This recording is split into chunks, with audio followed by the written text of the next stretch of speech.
मेरे बच्चों, इस वीडियो के अंदर हम कक्षा 10 गणित की मॉडल पेपर हल करने वाले हैं। जो अभी बोर्ड एग्जाम 2026 की तैयारी कर रहे हैं, इन कक्षा 10 में जो भी बच्चे हैं वो मॉडल पेपर हैं वो अवश्य हल करने हैं आपको, क्योंकि बोर्ड द्वारा जारी मॉडल पेपर है और उसी के आधार पर ये संजीव डेस वर्क है, जिसके में आपको 9 मॉडल पेपर है।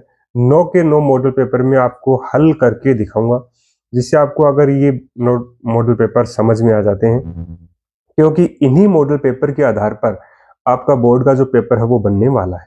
इन मॉडल पेपर में कैसे क्वेश्चन दे रखे हैं, सेम वही क्वेश्चन आपके बोर्ड एग्जाम में आने वाले हैं, यानी उसी के पैटर्न पे ये डेस्क वर्क दी हुई है। तो अगर ये जो भी बच्चा है 9 के 9 मॉडल पेपर है वो सरल कर लेता है, तो उसके लिए मैथ्स है वो काफी इजी होने वाला है।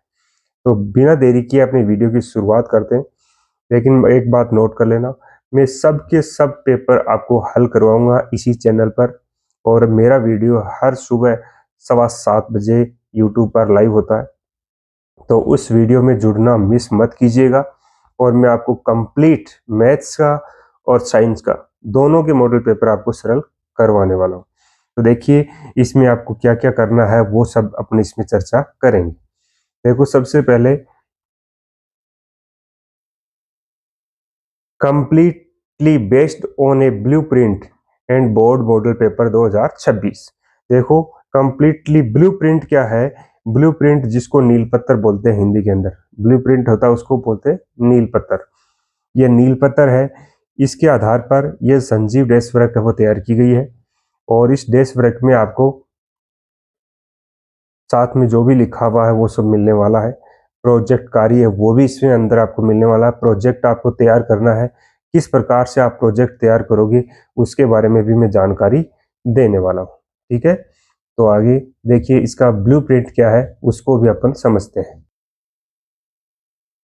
माध्यमिक शिक्षा बोर्ड ने 2026 की परीक्षा के लिए 1 दिसंबर 2025 को मॉडल पेपर का प्रश्न पत्र और उसका ब्लूप्रिंट जारी किया था। और इस ब्लूप्रिंट के बारे में मैं आपसे पहले भी चर्चा कर भी चुका हूँ। ठीक है, तो जो बच्चे पहले वीडियो नहीं देखे हैं वो इस वीडियो में जरूर ध्यान से देखें कि ये प्रोजेक्ट क्या होता है, ब्लूप्रिंट क्या होता है और उसका मॉडल पेपर कैसे हल करते हैं, ये सब आपको बारीकी से समझना है। ठीक है, तो संजीव की डेस्क वर्क है और कक्षा 10वीं गणित, इसकी विशेषताएं भी मैं आपको सब कुछ बारीकी से बताने वाला हूँ कि इसकी विशेषताएं क्या है, आपको क्या करना है क्या नहीं करना। 2006 की परीक्षा 2026 की परीक्षा के लिए बोर्ड द्वारा वेबसाइट पर जारी मॉडल प्रश्न पत्र, इस डेस्क वर्क में मॉडल प्रश्न पत्र फर्स्ट में हल सही दिया गया है। यानी पहला मॉडल पेपर है वो आपको मॉडल पेपर जो बोर्ड की वेबसाइट पे जारी किया गया है वो ही दे रखा है, और सबसे पहले अपन उसी को हल करने वाले हैं। ठीक है, फिर दे रखा है शेष अभ्यासार्थ मॉडल पेपर बोर्ड द्वारा जारी मॉडल प्रश्न पत्र एवं ब्लूप्रिंट पर आधारित है। यानी शेष जो 9 में से एक तो मॉडल पेपर बोर्ड द्वारा जारी किया गया है और 8 और अन्य हैं वो भी उसी पैटर्न पर आधारित है। तो आपको ये कंप्लीट सॉल्यूशन अगर आप कर लेते हो तो मैथ्स में अच्छे अंक आने से आपको कोई नहीं रोक सकता। ठीक है, फिर सभी अभ्यासार्थ मॉडल पेपर की संपूर्ण उत्तर पुस्तिका इस डेस्क वर्क के साथ निःशुल्क उपलब्ध रहेगी। इसकी उत्तर पुस्तिका भी आपको इसके साथ में दी जा रही है, लेकिन उत्तर पुस्तिका से अकेले कुछ नहीं होता, अपने को पढ़ना जरूर पड़ेगा, क्योंकि जो अभी मैं आगे बताने वाला हूँ उसको समझाऊंगा, ध्यान देना। इस डेस्क वर्क में बोर्ड द्वारा जारी नवीनतम प्रोजेक्ट सूची के अनुसार प्रोजेक्ट कार्य शामिल किए गए हैं। यानी आपको जो प्रोजेक्ट बनाने हैं, कक्षा 10वीं वालों को बनाने प्रोजेक्ट, और वो प्रोजेक्ट कैसे बनाने हैं उसके बारे में भी आपको मैं बताऊंगा। प्रोजेक्ट कार्य पुस्तिका इस डेस्क वर्क के साथ निःशुल्क उपलब्ध है। ठीक है, तो अब आगे अपन बात करते हैं कि इसमें किस प्रकार के क्वेश्चन आपको बोर्ड एग्जाम द्वारा पूछे जाने वाले हैं। सबसे पहले दे रखा है प्रश्न पत्र की योजना।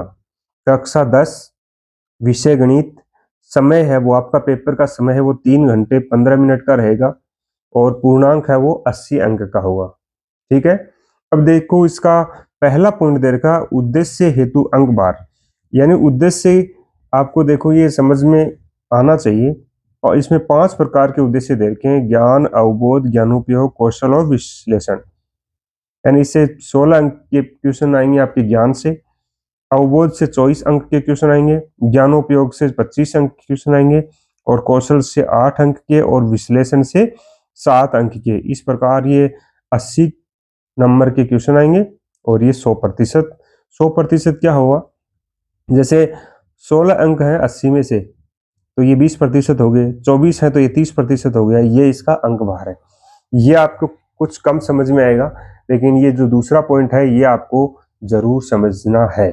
देखो दूसरा पॉइंट क्या है, प्रश्नों के प्रकार के अनुसार अंक भार आपको इसमें दिए हुए। प्रश्नों के प्रकार ये आपको पता भी है। देखो बहुविकल्प वाले क्वेश्चन यानी एबेसेडे वाले क्वेश्चन है, उनकी संख्या देखो ऊपर लिखा हुआ प्रश्नों की संख्या 18 है, और वो प्रत्येक क्वेश्चन एक एक अंक का होगा, यानी 18 क्वेश्चन आपको एबेसेडे वाले मिलने वाले हैं। फिर रिक्त स्थान वाले क्वेश्चन मिलेंगे आपको 6, और वो भी एक एक अंक के होंगे। ठीक है। फिर है अति लघुत्रात्मक क्वेश्चन है, वो आएंगे 12, और वो भी कितने नंबर के, एक एक नंबर के होंगे, तो 12 नंबर के क्वेश्चन ये हो जाएंगे। फिर है लघुत्रात्मक क्वेश्चन 10 क्वेश्चन आएंगे, और वो 2-2 अंक के होंगे, यानी 20 अंक के हो गए। फिर दीर्घ उत्तरात्मक क्वेश्चन सिर्फ आपके 4 आने वाले हैं, 3 अंक के, और निबंधात्मक क्वेश्चन आएंगे सिर्फ 3 आएंगे, और वो भी कितने अंक के, 4 अंक के। अब इनके बारे में आपको मैं थोड़ा सा डिस्कस कर रहा हूँ, ज्यादा थोड़ा सा एक्सप्लेन करने की कोशिश कर रहा हूँ, ध्यान दीजिए। जो दीर्घ उत्तरीय और निबंधात्मक 4 और 3 7 क्वेश्चन है ऐसे, और इन 7 क्वेश्चन के आपके अथवा में भी आपको क्वेश्चन मिलेगा। तो इसमें बहुत बड़ा प्लस पॉइंट है कि इन सभी के 7 क्वेश्चनों के अथवा में भी क्वेश्चन मिलने वाला है। तो आपको उन दोनों में से कोई सा भी एक आ रहा है तो भी आपके अच्छे ही अंक आएंगे, यानी पूरे में से पूरे अंक लाने की संभावनाएं बहुत ज्यादा बढ़ गई है। तो इस प्रकार से आपके बोर्ड एग्जाम में 53 क्वेश्चन आएंगे। कितने क्वेश्चन आएंगे, 53, और वो 80 अंक के होंगे, और कुल संभावित समय दे रखा है 195 मिनट। तो यानी 195 मिनट का वही 3 घंटे और 15 मिनट हो जाते हैं। ठीक है। फिर यहाँ पे दे भी रखा आपको ध्यान हो, विकल्प योजना, यानी खंड स और खंड द में आपको विकल्प उपलब्ध होंगे, यानी अथवा में क्वेश्चन मिलेगा। तो ये लास्ट के 7 क्वेश्चन है ना, 4 नंबर वाले और 3 नंबर वाले, इनमें आपको विकल्प मिलेगा। ठीक है। फिर है विषय वस्तु का अंक भार। जैसे आपके 14 प्रश्नावली है, ठीक है ना, इन 14 प्रश्नावलियों का सभी का नाम लिखा हो यहाँ पे, वास्तविक संख्याएं, बहुपद, जो भी है 14 प्रश्नावली है, सभी को ध्यान भी है ये। ठीक है। उसमें से पहली प्रश्नावली देखो 4 अंक की है, दूसरी भी 4 की, तीसरी भी 4 की, चौथी प्रश्नावली भी 4 की, समांतर श्रेणी है वो 6 अंक की है, त्रिभुज वाली 4 अंक की, निर्देशांक ज्यामिति 7 अंक की, और त्रिकोणमिति 8 अंक की, और त्रिकोणमिति के अनुप्रयोग 5 अंक की है। वृत्त है वो 6 नंबर के क्वेश्चन आएंगे, और वृत्तों से संबंधित क्षेत्रफल में 5 अंक के, पृष्ठीय क्षेत्रफल और आयतन में भी 6 नंबर के। सांख्यिकी है, इसमें 13 अंक के क्वेश्चन आएंगे, और प्रायिकता है उसमें 4 अंक के। तो इस प्रकार से ये 80 अंक के आपके क्वेश्चन हो जाते हैं। ठीक है। आगे देखो, विद्यार्थियों एवं गुरुजनों को नवीन पेपर पैटर्न की जानकारी देते हुए बोर्ड द्वारा मॉडल प्रश्न पत्र जारी किए गए हैं, और विद्यार्थियों की सुविधा हेतु इस मॉडल प्रश्न पत्र को मॉडल पेपर फर्स्ट में हल सहित दिया जा रहा है, तथा शेष अभ्यासार्थ मॉडल पेपर पूर्णतः बोर्ड द्वारा जारी मॉडल प्रश्न पत्र पर आधारित है। तो देखिए, इसमें अपन बोर्ड द्वारा जारी मॉडल प्रश्न पत्र, यानी मॉडल पेपर फर्स्ट है तो संजीव रेश्वर का है, वो वही पेपर दे रखा है जो बोर्ड द्वारा जारी किया गया है, वो हल सहित आपको दिया हुआ है। इसका मतलब ये जो पेपर है ना पहला, ये आपको हल किया हुआ ही है। मैं आपको इसको एक्सप्लेन करके बताऊंगा कि कैसे उसको और शॉर्ट तरीके से आप उसको सरल कर सकते हो, और बाकी पेपर भी मैं आपको हल करके दिखाऊंगा। तो माध्यमिक परीक्षा कक्षा 10 गणित विषय के आपको देखो पेपर करने से पहले सावधानियां रखनी है। वो सावधानियां क्या है, वो परीक्षार्थियों के लिए निर्देश दिए हुए हैं। ये जो भी बच्चा है वो जरूर से देखे कि क्या निर्देश हैं क्या नहीं है, क्योंकि अगर आप इन निर्देशों को नहीं पढ़ते हैं, कॉपी के अंदर कुछ गलत कर देते हैं, तो 5 अंक कटने की संभावना आपकी बढ़ जाती है। तो ध्यानपूर्वक देखो, समय 3 घंटे 15 मिनट, पूर्णांक 80 का है। परीक्षार्थियों के लिए निर्देश क्या है? परीक्षार्थी सर्वप्रथम अपने प्रश्न पत्र पर नामांक अनिवार्यता लिखे, यानी जो आपको पेपर मिलेगा सबसे पहले उसके ऊपर आपको अपने रोल नंबर भरने हैं। फिर है सभी प्रश्न करने अनिवार्य हैं आपको, यानी सभी क्वेश्चन आपको, जो भी क्वेश्चन आ रहे हैं वो आपको सभी करने जरूरी है। फिर है प्रत्येक प्रश्न का उत्तर दी गई उत्तर पुस्तिका में ही लिखें। ये नहीं है कि आप आधा उत्तर एक पृष्ठ पे लिख दिया, आधा 2 पृष्ठ छोड़ करके लिख रहे हो, उसमें आपको नंबर नहीं मिलेंगे। तो यानी जो भी क्वेश्चन कर रहे हो उसको कंप्लीट वहीं पर उसी पृष्ठ पर उसको हल करें। ऐसा नहीं है कि 2 पृष्ठ में नहीं कर सकते, 3 में नहीं कर सकते, लगातार कर सकते हैं आप, चाहे 2 पृष्ठ में आ जाए कोई बात नहीं, लेकिन करो उस क्वेश्चन को लगातार, यानी बीच में दूसरा क्वेश्चन कर दिया, ऐसा नहीं करना है। जिन प्रश्नों के आंतरिक खंड है उन सभी के उत्तर एक साथ ही लिखें। जो मैं बात अभी बोल रहा था वो बात यहाँ आ गई है। फिर है प्रश्न का उत्तर लिखने से पूर्व प्रश्न का क्रमांक अवश्य लिखें, यानी आप जब भी पेपर हल करने शुरू करो, जैसे इसमें दे रखा है क्रमांक क्या होता है, देखो जैसे आपको 4 खंड मिलेंगे, खंड ए है उसमें बहुविकल्पी प्रश्न और अति लघु प्रश्न है वो खंड ए में मिलेंगे। तो पहले सबसे पहले खंड ए को अपन सरल कर सकते हैं और इसमें वीडियो में अपन करने वाले हैं। तो क्रमांक जैसे यहाँ पे देखो क्वेश्चन नंबर 1 लिख दिया, फिर इसमें देखो जैसे खंड ए में आपको पहले क्वेश्चन के अंदर 18 क्वेश्चन मिलेंगे, तो 1 लिख करके उसका 1 नंबर देखो रोमन में लिख दिया, ऐसे अपन उसके सभी के रोल नंबर है वो लिखते जाएंगे। देखो निम्न में से अपरिमेय संख्या है, तो अपरिमेय संख्या कौन सी है, देखो इसमें √2, √4, -√2, रूट में 4/9। तो यहाँ पे जिसका वर्गमूल संभव नहीं है वो अपरिमेय संख्या है, तो कौन सी है, √2। √2 को वर्गमूल नहीं है इसलिए ये अपरिमेय संख्या है। √4 का तो होता है, √2 है लेकिन ये माइनस की है तो ये काल्पनिक होगी। यहाँ पर भी 4 का वर्गमूल 2 होता है, 9 का 3 होता है, तो 2/3 इसका वर्गमूल हो जाएगा। तो इसका सही आंसर होगा √2। दूसरा क्वेश्चन है निम्न में से कौन सा कथन सही है यदि HCF गुणा एलसीएम, देखो HCF गुणा एलसीएम बराबर, ये डायरेक्ट सूत्र उठा करके दिया है। HCF गुणा एलसीएम बराबर क्या होता है, दो संख्याओं का गुणनफल, और वो दो संख्याएं क्या दे रखी हैं, ए और बी, तो क्या होता है ए गुणा बी, भाई ऑप्शन सही हो जाएगा। ठीक है, नेक्स्ट क्वेश्चन दे रखा अपना, किसी बहुपद px के लिए y बराबर px ग्राफ में px के शून्य की संख्या है। देखो px के शून्य की संख्या कितनी है, ये x अक्ष है और ये y अक्ष है, तो px के शून्य निकालने के लिए, यानी कि जो ग्राफ खींचा गया ना ये लाइन, ये x अक्ष को कितने बिंदुओं पे काट रही है, देखो 1, 2, 3, तो इसका करेक्ट आंसर हो जाएगा 3। ठीक है, फिर नेक्स्ट क्वेश्चन है, दो सरल रेखाएं a1x plus b1y plus c1 बराबर 0 तथा a2x plus b2y plus c2 बराबर 0 प्रतिच्छेद करेंगी यदि, देखो दो रेखाएं प्रतिच्छेद कब करती हैं, जब ये a1 बट्टा a2 बराबर नहीं होता है b1 बट्टा b2, तो इसका ऑप्शन स हो जाएगा। ठीक है, 3 कंडीशन है, वो तीनों कंडीशन आपको याद रखनी। फिर है नेक्स्ट क्वेश्चन है, समांतर श्रेणी 1/3, 5/3, 9/3 और 13/3 में सार्व अंतर है। देखो नीचे अगर सभी का हर समान हो ना तो सार्व अंतर निकालना, देखो सिंपल संख्या हो तो वो तो अपन घटा ही लेते हैं, लेकिन जब भिन्न में संख्या दे रखी हो उनका सार्व अंतर निकालना भी इजी होता है। कैसे, सभी में हर में 3 दे रखा ना, तो क्या करना आपको, दूसरे पद में से पहले पद को घटा लो, तो दूसरे में हर तो समान है ही, तो आपको कुछ नहीं करना है, जैसे 5 में से 1 घटाएंगे कितना आएंगे 4, और नीचे 3 लगा दो, तो कितना हो जाएगा, द ऑप्शन हो जाएगा 4/3। फिर अगला क्वेश्चन है, प्रथम n धन पूर्णांकों के योग का सूत्र है, ये सूत्र आपको डायरेक्ट याद रखना है, क्या होता है, n कोष्टक n+1 और बटे में 2। ठीक है, फिर अगला क्वेश्चन है, आकृति में किस नियम से त्रिभुज ABC समरूप है त्रिभुज DEF, कौन सा नियम लग रहा है जिससे ये दोनों आकृतियां क्या हो रही हैं, समरूप हो रही हैं। तो देखो दो भुजा दे रखी हैं आपको और उनके बीच का एक कोण दे रखा है, तो कौन सा नियम हुआ, SAS, देखो भुजा फिर एक कोण बीच का फिर वापस भुजा, तो SAS नियम, ये हो गया। बिंदु 3, 4 की अक्ष से दूरी है, देखो दूरी पूछ रहा है, एक्स अक्ष से दूरी पूछे तो दूसरा मान लिखना है, यानी 4।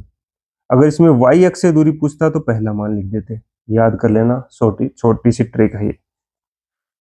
फिर है नेक्स्ट क्वेश्चन है, दिए गए समकोण त्रिभुज एबीसी में कोस सी का मान है। देखो समकोण त्रिभुज आपको बना के दे रखा है, कोस सी इस कोण के लिए पूछ रहा है, तो जो कोण लेते हैं उसके सामने भुजा, ये लंब हो गई, ये आधार हो गई और ये कर्ण।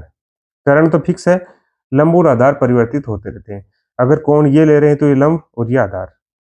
अब कोस थीटा का सूत्र क्या होता है, आधार बट्टा कर्ण होता है। तो आधार का मान 3, कर्ण का मान 5, तो 3/5, यानी ऑप्शन ए हो जाएगा इसका सही आंसर।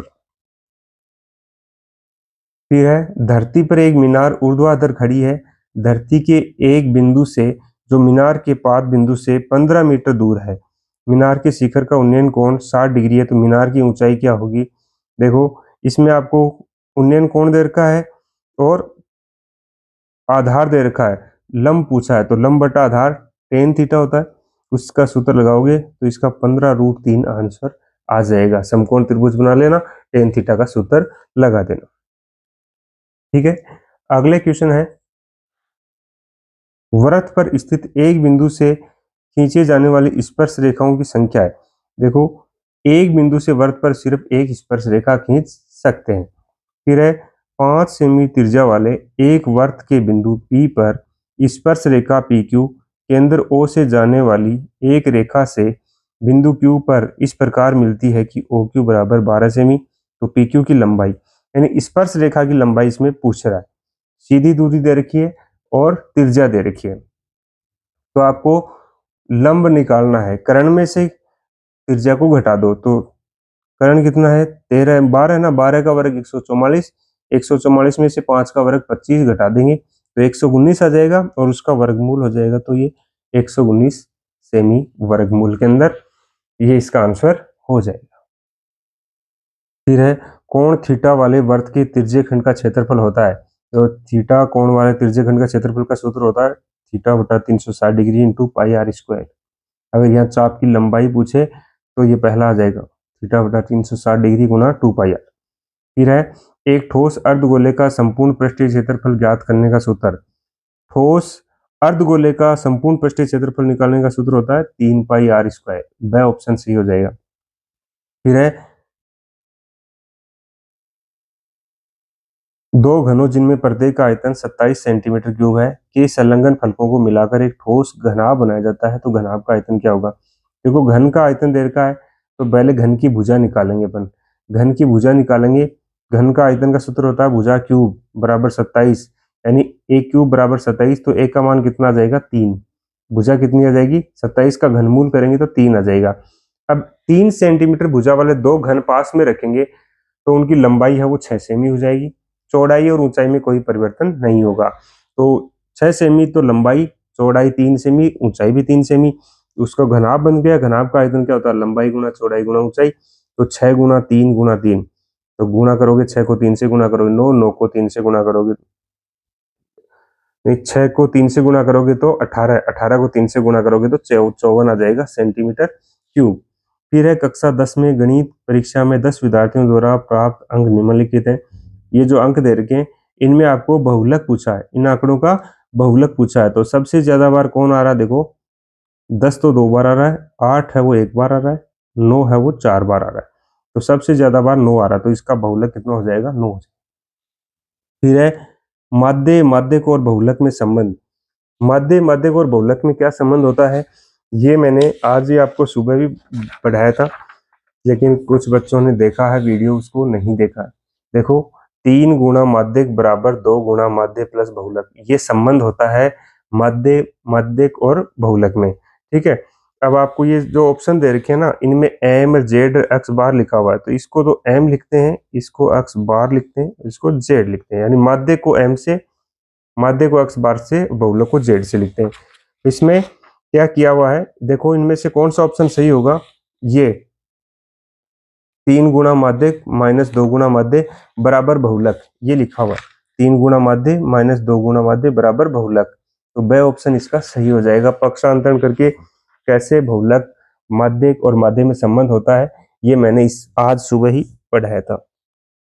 फिर है निम्नलिखित में से ए की प्रायिकता पी ए के लिए कथन सत्य कौन सा है कि P A plus P A का बार बराबर 1, यानी किसी भी घटना घटित होने की प्रायिकता और घटित नहीं होने की प्रायिकता दोनों का योग है वो 1 होता है।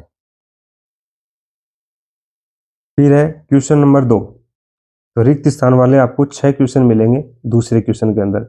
यदि द्विघात समीकरण 2x स्क्वायर प्लस के एक्स प्लस 3 बराबर 0 के दोनों मूल बराबर है तो k का मान होगा, k का मान कितना होगा 2√6। अब ये 2√6 आया कैसे ये भी आपको समझना है। तो देखो आपको कोई द्विघात समीकरण दे रखी है, द्विघात समीकरण आपको दे रखी है 2x स्क्वायर प्लस के एक्स प्लस 3।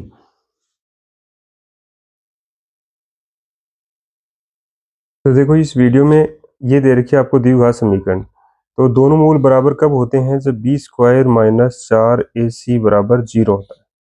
ठीक है, आपको इस द्विघात समीकरण से तुलना करके ए बी सी के मान निकाल लेने हैं। तो ए का मान कितना हो जाएगा 2, बी का मान कितना हो जाएगा के, और सी का मान कितना हो जाएगा 3।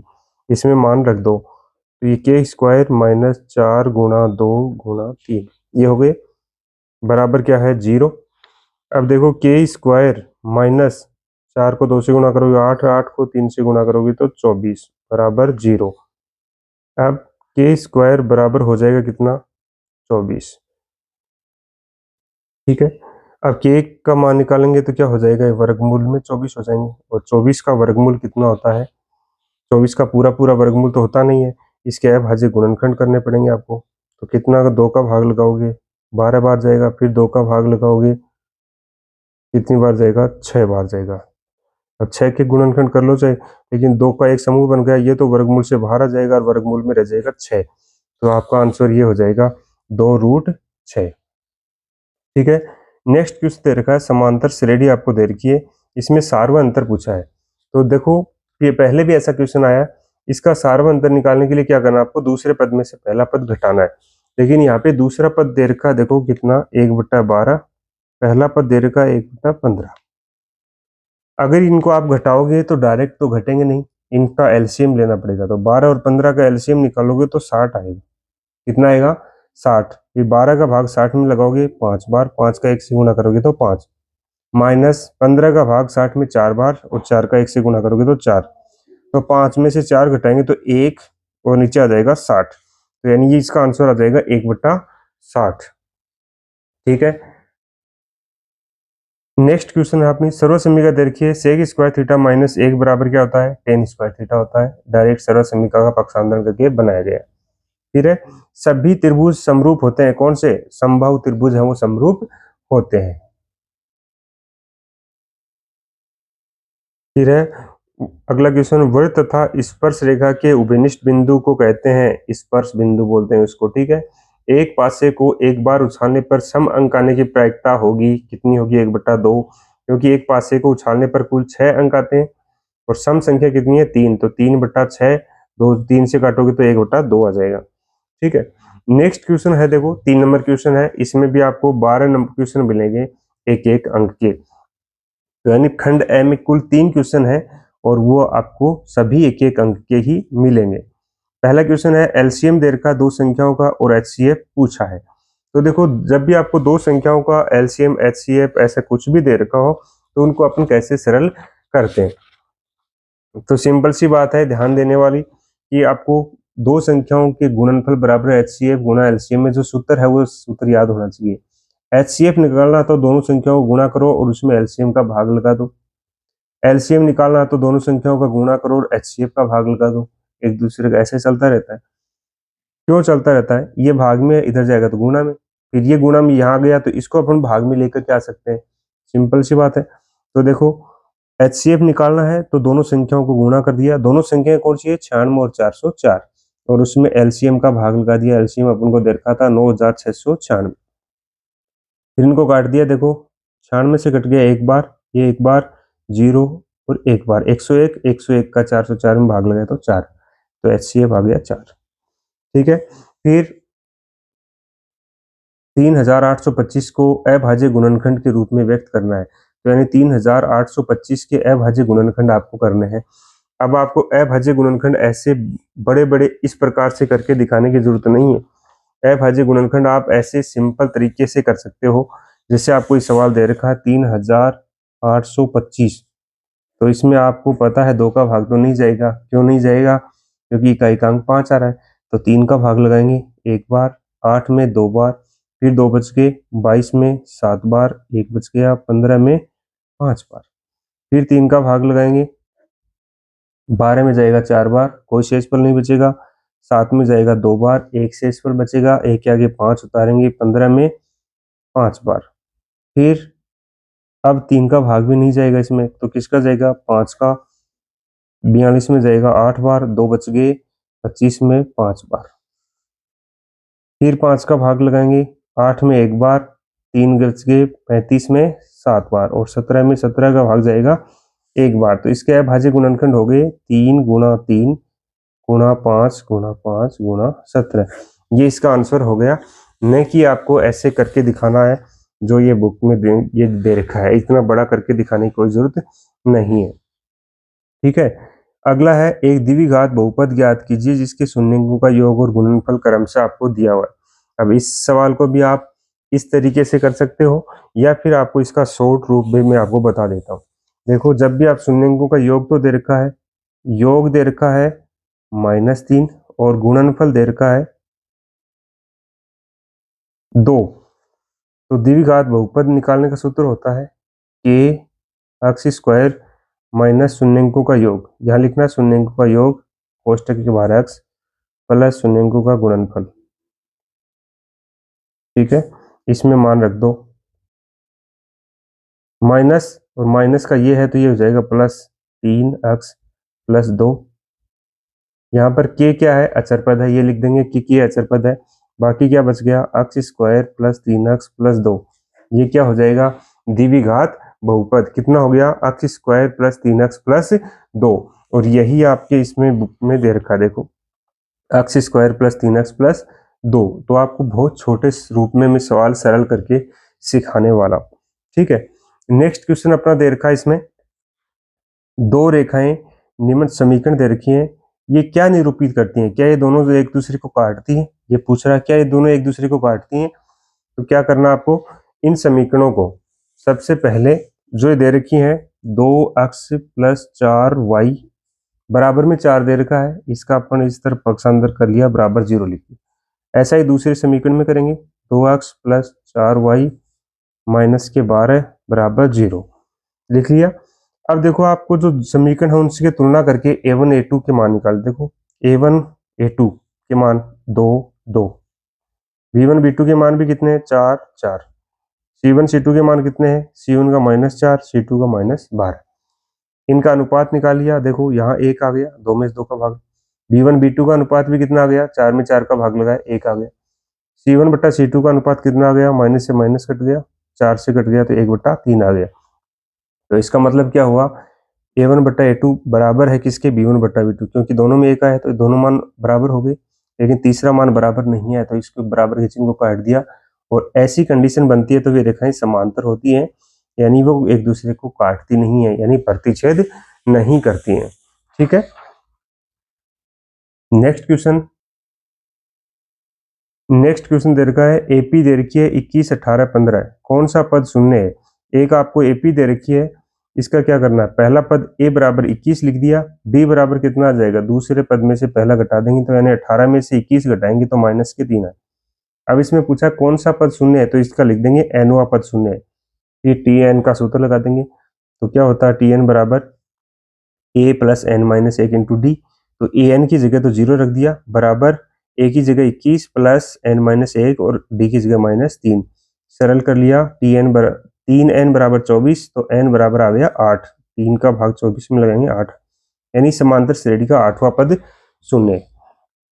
फिर देखो, x और y में एक ऐसा संबंध ज्ञात कीजिए कि बिंदु x y बिंदुओं इन दोनों से समदूरस्थ हो।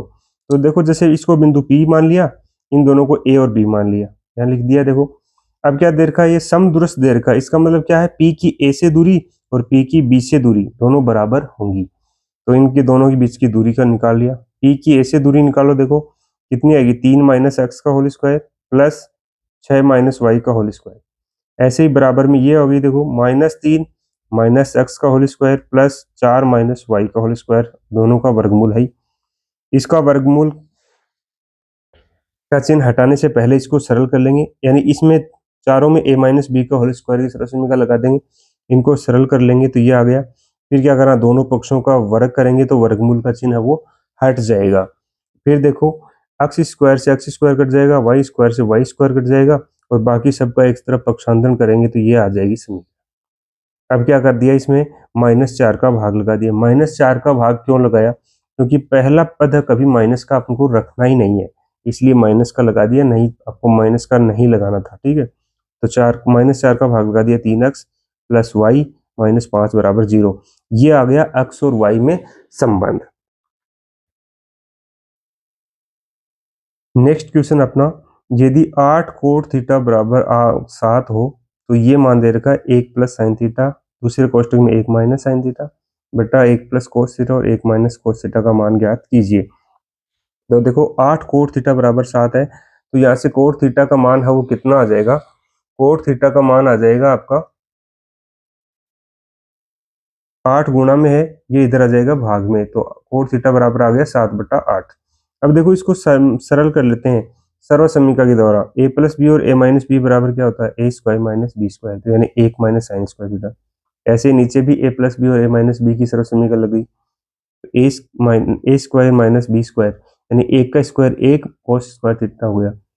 अब देखो 1 माइनस साइन स्क्वायर थीटा क्या होता है, कोस स्क्वायर थीटा।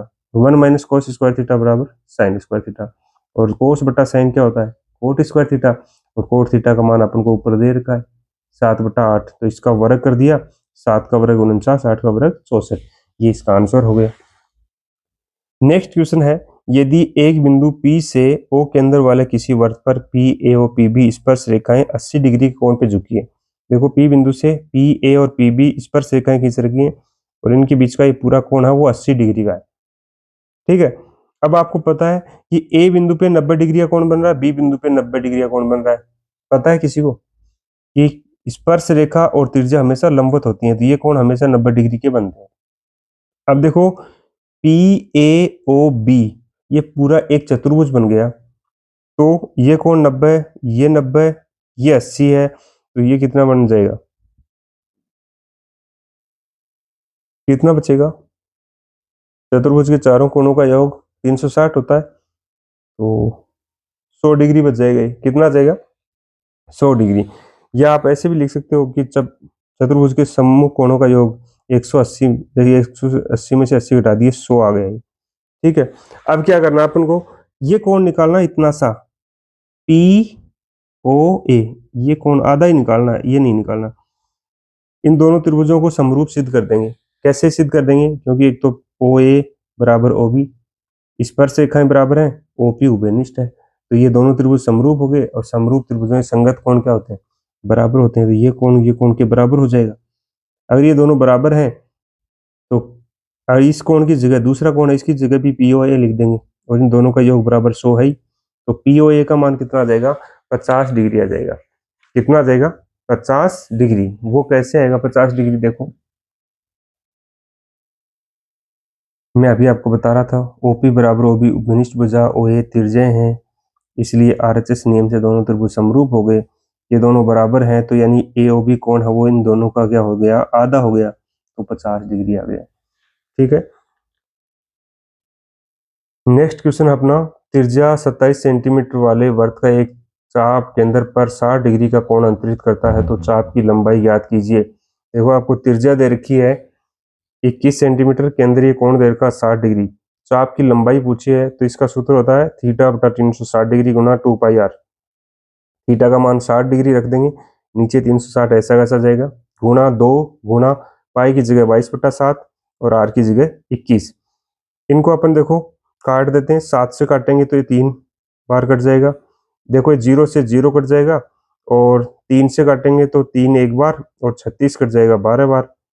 12 को फिर इस 2 से काटेंगे 6 बार कट जाएगा, और 6 से काटेंगे इस 6 को, तो क्या बचेगा, सिर्फ 22 बचेगा। तो चाप की लंबाई आ गई 22 सेमी। अगला क्वेश्चन है 5 सेंटीमीटर त्रिज्या वाले एक वर्त के त्रिज्यखंड का क्षेत्रफल ज्ञात कीजिए जिसका कोण 60 डिग्री है। तो इसमें त्रिज्यखंड का सूत्र ही लगाना है क्षेत्रफल का, तो वो हो जाएगा थीटा बटा 360 degree into pi r square. थीटा का मान रख दिया, पाई का मान रख दिया, आर स्क्वायर यानी आर का मान 5 है, स्क्वायर है तो 2 बार लिख दिया।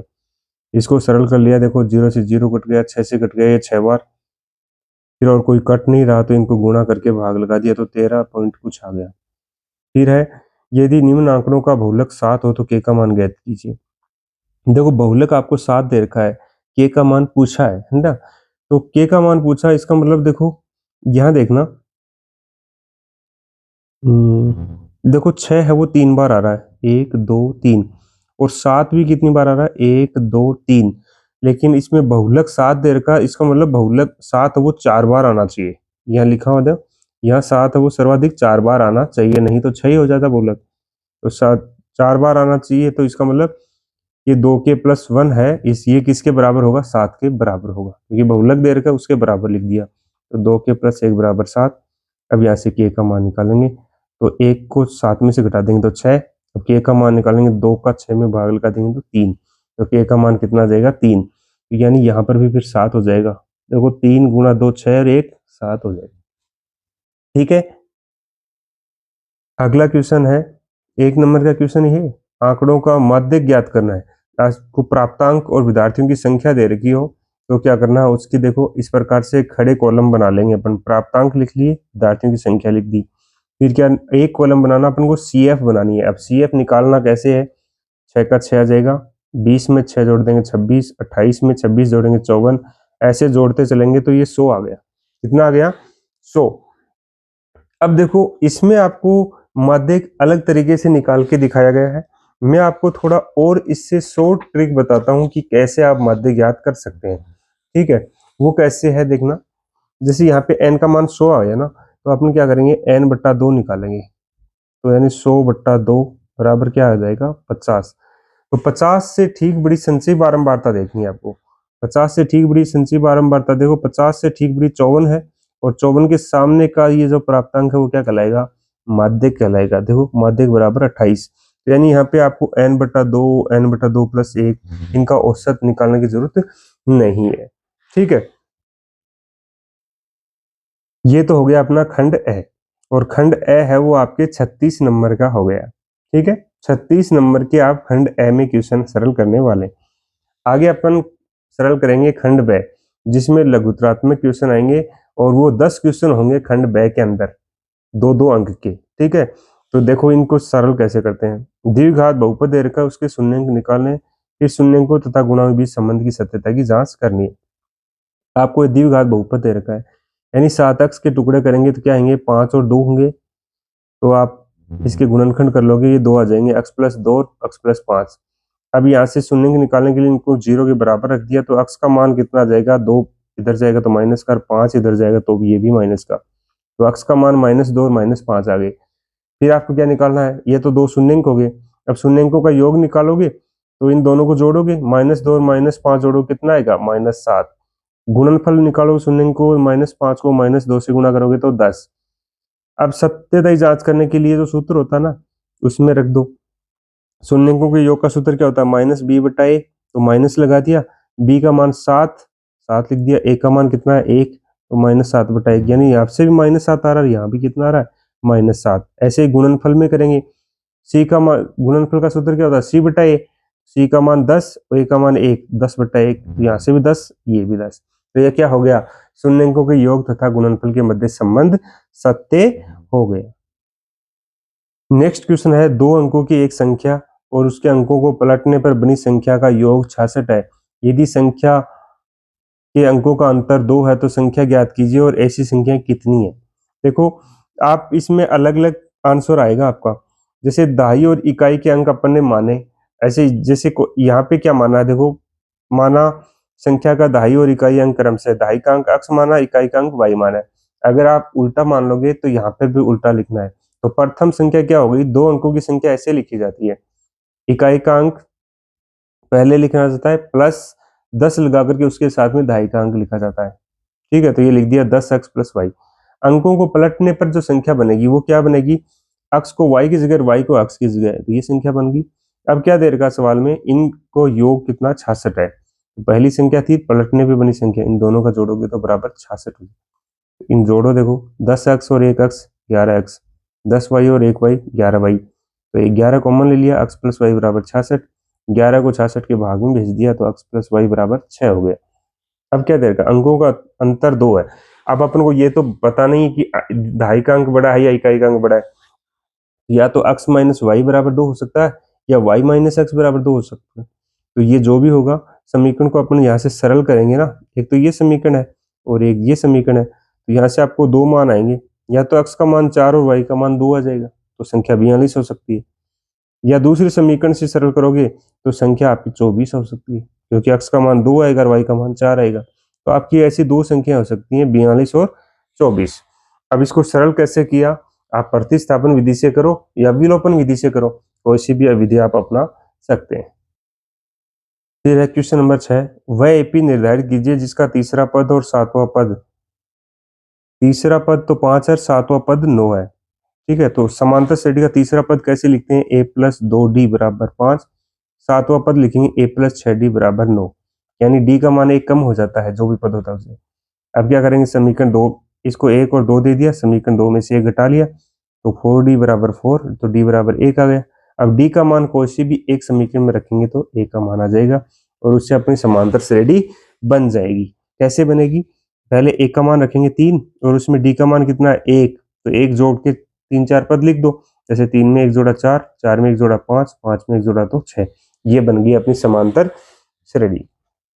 अब देखो आपको अगले क्वेश्चन में एक आकृति दे रखी है और इसमें ये दे रखा है कि एक ABC दे रखा है, इसमें ये कुछ बिंदु दे रखे हैं बीच में, AB समांतर दे रखा है PQ के और AC समांतर दे रखा है PR के, और सिद्ध क्या करना है कि BC समांतर है QR। यह आधारभूत समानुपातिकता के ऊपर आधारित सवाल है, इसको अपन सरल करते हैं। तो सबसे पहले लिखोगे कि दिया हुआ क्या है, जो आपको सवाल में दिया हुआ वो लिख दिया, सिद्ध क्या करना है वो भी सवाल में दिया हुआ है, उपपत्ति लेकर के चलेंगे। तो देखो आपको जो भुजाएं समांतर दे रखी थी ना, उनमें आधारभूत समानुपातिकता का प्रमेय लगा देंगे, तो OA बटा AP बराबर OB बटा BQ आ गया। इसी प्रकार एक भुजा और समांतर दे रखी थी, उसमें भी आधारभूत समानुपातिकता का प्रमेय लगा दिया। अब इन दोनों समीकरणों में देखो OA बटा AP दोनों में आ रहा है, तो अब ये दोनों मान क्या हो जाएंगे, बराबर हो जाएंगे। ये दोनों मान बराबर हो गए, इसका मतलब जैसे ये समांतर थे तभी तो ये अनुपात बराबर थे, तो ये बराबर आ गई, तो इसका उल्टा क्या लिख सकते हैं, इसका उल्टा यहाँ लिख दिया आधारभूत समानुपातिकता के प्रमेय के विलोम से, यानी BC समांतर होगा किसके, QR के। बहुत छोटे सवाल हैं, आसानी से आप इनको समझ सकते हैं। क्वेश्चन नंबर 8 क्या है, निर्धारित कीजिए क्या बिंदु सररेखीय है। 3 बिंदु दे रखे हैं आपको, तो इनकी क्या कर निकालनी है, दूरी निकालनी है। जैसे AB दूरी निकाल ली दूरी सूत्र से, BC दूरी निकाली दूरी सूत्र से, और फिर AC दूरी निकाली दूरी सूत्र से। अब देखो ये तीनों दूरी अलग अलग आ रही है, √5, √212, √256। अब क्या लिखना है इसमें, देखो अगर सररेखीय होने के लिए क्या होता है, कोई भी दो दूरी है ना, जैसे 3 दूरी निकाली, इनमें कोई भी दो दूरियों का योगफल है वो तीसरी दूरी के बराबर होना चाहिए। अगर ऐसा नहीं है तो वो बिंदु सररेखीय नहीं है। देखो उपयुक्त दूरियों से ये स्पष्ट है कि किन्हीं दो का योगफल तीसरे के बराबर नहीं है, अतः ये दिए गए बिंदु सररेखीय नहीं है। ये संरेखीय की परिभाषा है। अगला क्वेश्चन दे रखा है, त्रिभुज POQ में जिसका P कोण समकोण है, ये समकोण दे रखा है। अब देखो आपको इसमें दे रखा है, एक तो OP 7 सेमी दे रखी है और दे रखा है OQ ये है और PQ ये है, इन दोनों का अंतर 1 सेमी है, तो साइन Q और cos Q के मान ज्ञात करने हैं।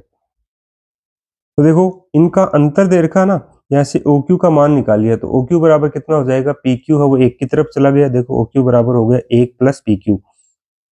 OP का मान 7 दे रखा है, इसमें त्रिभुज में लगा दी पाइथागोरस प्रमेय, तो पाइथागोरस प्रमेय लिख दिए, और फिर OQ की जगह क्या लिख दिया 1 प्लस PQ, और इसमें a प्लस बी का होल स्क्वायर लगा के इसको सरल कर लिया। अब सरल करोगे तो देखो इसमें PQ स्क्वायर से PQ स्क्वायर कट जाएगा, OP का मान आपको पता 7 लिख दिया, और ये 7 का स्क्वायर करोगे 49, और इसमें से 1 घटाएंगे तो 48, फिर ये 2 गुना में है तो भाग में आ गया, तो PQ का मान कितना आ गया 24 आ गया। अब PQ का मान 24 आ गया, तो OQ का मान निकाल लेंगे अपन, 1 प्लस PQ, तो 1 प्लस 24 25 हो गया। अब साइन क्यू निकाल लो या कोस क्यू निकाल लो, क्योंकि आपके पास तीनों मान आ गए, त्रिभुज के तीनों भुजाएं आ जाती हैं, तो आप साइन क्यू कोस क्यू जो भी निकालना वो निकाल सकते हो, क्योंकि साइन थीटा का सूत्र क्या होता है, लंब बटा कर्ण होता है। तो लंब का मान 7 है, कर्ण का मान कितना हो जाएगा 25, 7/25। कोस क्यू का मान आधार बट्टा कर्ण होता है, तो 24/25। नेक्स्ट क्वेश्चन है अपना 10 नंबर क्वेश्चन। यदि ओ केंद्र वाले वर्त पर बाह्य बिंदु टी से दो स्पर्श रेखाएं खींची गई हैं और टीपी टी क्यू खींची गई हैं, जिनको तो सिद्ध करना है कि कोण पी टी क्यू बराबर है कोण ओ पी क्यू। तो ये तो आपको इसमें दिया हुआ है, ठीक है। अब ये सब दिया हुआ वो लिख दिया मैंने, सिद्ध क्या करना है वो भी लिख दिया। अब देखो, मान लिया इसमें कोण पी टी क्यू बराबर थीटा, इस कोण को थीटा मान लिया। अब देखो टीपी बराबर टी क्यू, क्योंकि दो स्पर्श रेखाएं बाहर स्थित बिंदु से दो स्पर्श रेखाएं खींची जाती है तो दोनों बराबर होती हैं। इसका मतलब क्या हो गया, ये त्रिभुज जो बन रहा ना, ये समद्विबाहु त्रिभुज है। कौन सा त्रिभुज है, समद्विबाहु। तो ये दोनों कोण कितने आ जाएंगे, 180 में से थीटा घटा दें तो इन दोनों का योग बच जाएगा, और ये दोनों बराबर हैं, तो यानी अगर ये कोण अपन को निकालना है तो यहाँ क्या करें, इसमें 2 का भाग लगा दें, तो थीटा 90 डिग्री माइनस 1/2 थीटा आ जाएगा। अब आपको पता है ये पूरा कोण तो समकोण होता है, क्योंकि त्रिज्या और स्पर्श रेखा लंबवत होती है। ये पूरा कोण 90 डिग्री का है, लेकिन अपने को ये कोण पता है, ये वाला कितना है, 90 माइनस 1/2 थीटा। तो 90 में से 90 माइनस 1/2 थीटा घटा दिया, तो 90 से 90 कट गया, 1/2 कोण पी टी क्यू आ गया। तो इस प्रकार से ये सिद्ध करना था, ठीक है। नेक्स्ट क्वेश्चन आपका दे रखा है, किसी कार के दो वाइपर परस्पर आच्छादित नहीं होते। देखो कार के वाइपर होते हैं ना, आगे वाले शीशे पे जो वाइपर लगे होते हैं पानी को हटाने के लिए या फिर शीशे हैं वो साफ करने के लिए। प्रत्येक वाइपर की पत्ती की लंबाई आपको दे रखी है 25 सेमी और इनके बीच का कोण दे रखा है 115। दोनों ये दे रखे हैं 15 25 और ये कोण दे रखा है 115। तो ये 115 डिग्री कोण तक घूमकर सफाई करते हैं, तो पत्तियों की प्रत्येक वार के साथ कितना क्षेत्रफल साफ हो जाता है। तो ये देखो क्या बन गया, एक त्रिज्यीय खंड बनता है, तो त्रिज्यीय खंड का क्षेत्रफल का सूत्र लगा देंगे। देखो ये लिख दिया, ये तो हो जाएंगी आर, ये कौन हो जाएगा थीटा। तो त्रिज्यीय खंड का क्षेत्रफल बराबर क्या होगा, एक पत्ती द्वारा घूमा गया क्षेत्रफल क्या कहलाएगा, त्रिज्यीय खंड कहलाएगा। तो पाई आर स्क्वायर थीटा बटा 360 डिग्री का सूत्र लगा दिया, सरल कर लिया। लेकिन दो वाइपर है तो दोनों से का क्षेत्रफल निकालेंगे, तो एक त्रिज्यीय खंड का क्षेत्रफल आएगा उसको 2 से गुणा कर देंगे, तो दोनों त्रिज्यीय खंड का क्षेत्रफल आ जाएगा, और वो ही क्या हो गया, सफाई करने योग्य क्षेत्रफल हो जाएगा, ठीक है। फिर है निम्नलिखित सारणी में साक्षरता दर आपको दे रखी है, प्रतिशत में माध्य ज्ञात करना है।